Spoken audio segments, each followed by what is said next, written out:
ආණ්ඩුව අරගෙන යන අදූරදර්ශී පාලනය අසාධාරණය ආණ්ඩුවේ වංචාවන් හොරකම් නිසා ජනතාවට දාන අසීමිත පීඩාවට විරුද්ධව අද රජාපෑම ජනතාව මේ කොට්ටාසේකරාශී වෙලා සේරුවාවිල ප්‍රදේශයේ ඔබ තමුන්නාසෙලා අත්වැල් බැඳ ගැනීම පිළිබඳ. අද අපි දකිනවා යන හැම රැස්වීමකම අපි එක්ක ජනතාව අත්වැල් බැඳ ගන්න. ඇයි? විශ්වාසය. ආණ්ඩුව කෙරෙහි තියෙන අවිශ්වාසය. ආණ්ඩුව බොරු කියලා බලයට. බලේ ඉන්නත් අද බොරු කියනවා. දැන් මම දැක්ක අද ආණ්ඩුවේ ඇමතිවරයෙක් අහනවා මේ පාස්කු විරුද්ධ ගැන. නාමල්ට ප්‍රශ්නයක් නැහැ. මේ පාස්කු විරුද්ධ සම්බන්ධයෙන් බෝම්බ කරු JVP එකේ ජාතික ලයිස්තු. පොහොට්ටුවේ නෙමෙයි. JVP එක. ඔවුන්ට පෙනී තිබු නීතිඥවරු මොන දේශපාලන පක්ෂයේද ඡන්දිල්ලියෝ කියලා හෙව්වොත් ඒ ක්‍රස්තවාදීන්ගේ නීතිඥවරු සම්බන්ධයෙන් එළියට එනවා. පරීක්ෂණ කටයුතු ෆයිල් යට ගහන් හිටපු අය කවුද කියලා බලුවා. අද ඒ අයට ආණ්ඩුව ඉහළ තනතුරු දීලා. හරි අහඹු සිදුවීම. අහඹු සිදුවීම. මෙයාලා කියන විදිය. හැබැයි ගෝඨාභය ජනාධිපති කරන්න පාස්කුවද ප්‍රහාරය සිද්ධ වෙලා. ඒ කියන්නේ මේ අය කියන විදිහට ගෝඨාභය රාජපක්ෂ ජනාධිපති කරවන්න JVP එකේ ජාතික ලයිස්තුවෙන් වැඩ කළා තියෙන්නේ. එහෙමනම් JVP එක තමයි බක් කියන්නේ. තනිකර බොරුව වංචා. තමන්ගේ නොහැකියාව වහගන්න.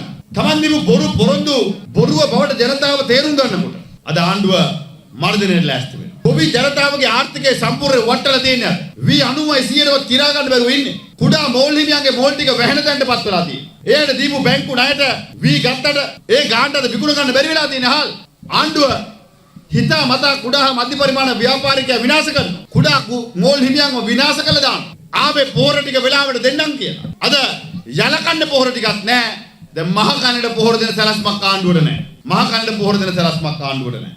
දිත්ව කුණාටුවා වැව්වමුණු කඩාගෙන ගියා. මාවිලාරුව කඩාගෙන ගියා. එකක් දෙක මාතලේ අපේ හාමුදුරුවෝ ඉන්නවා. මාතලේ පැත්තේ විශාල හානියක් වුණා. මේ හැම පැත්තම ත්‍රිකුණාමල දිස්ත්‍රික්කේ වැඩි කොට ගහලා පාලම් බෝක්කු හදනවා. හදලා විවෘත කළා කියනවා අපි දැන් හැදුවා කියලා. ඊළඟ වැස්සට ආයෙ කඩයියා. ඊළඟ වැස්සට ආයෙ කඩයියා.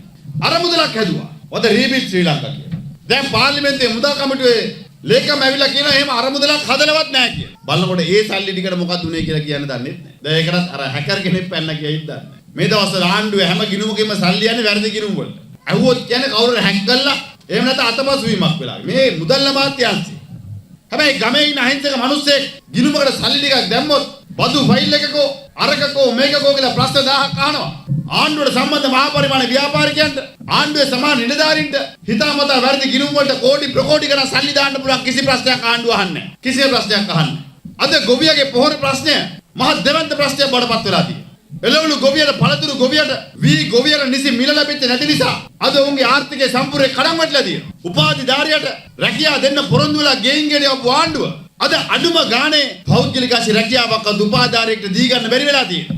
ආයෝජකයෝ ගේනවා කිව්වට දිනෙන් දින කර්මාන්ත ශාලා වහලා ආයෝජකයෝ ලංකාවේ පිට වෙනවා. හැමදේම විරිකියාව වැඩි වෙනවා. අලුතෙන් රැකියාව ටිකක් දී ගන්න තියා පරණ රැකියාව ටිකවත් තියෙන රැකියාව ටිකවත් ආරක්ෂා කර ගන්න බැරි වෙලා තියෙනවා ආණ්ඩුවට. තියෙන රැකියාව ටිකවත් ගොවිය අසරණ වෙලා තියෙනවා. දීවර අසරණ වෙලා තියෙනවා. ආණ්ඩුවේ නොහැකියාව සහ ආණ්ඩුවට සලස්මක් නැහැ. ආණ්ඩුව හිතනවා පිටින් ඇල්ල කන්න දෙන එක ලාභයි කියලා. ආණ්ඩුව උත්සාහ කරන්නේ පිටරටින් ඇල්ල කන්න දෙන්න. ආණ්ඩුව විශ්වාස කරන්නේ පිටින් ඇල්ල කන්න දුන්නොත් තමන්ගේ හිතවත් ව්‍යාපාරිකයන්ට හම්බ කරගන්න පුළුවන්. හැබැයි මගේ ආදරේ අම්මේ තාත්තේ මිත්‍රවරුනි ගමේ අහිංසක ගොවි ජනතාව ඉතින් පීඩාවට විඳිනවා.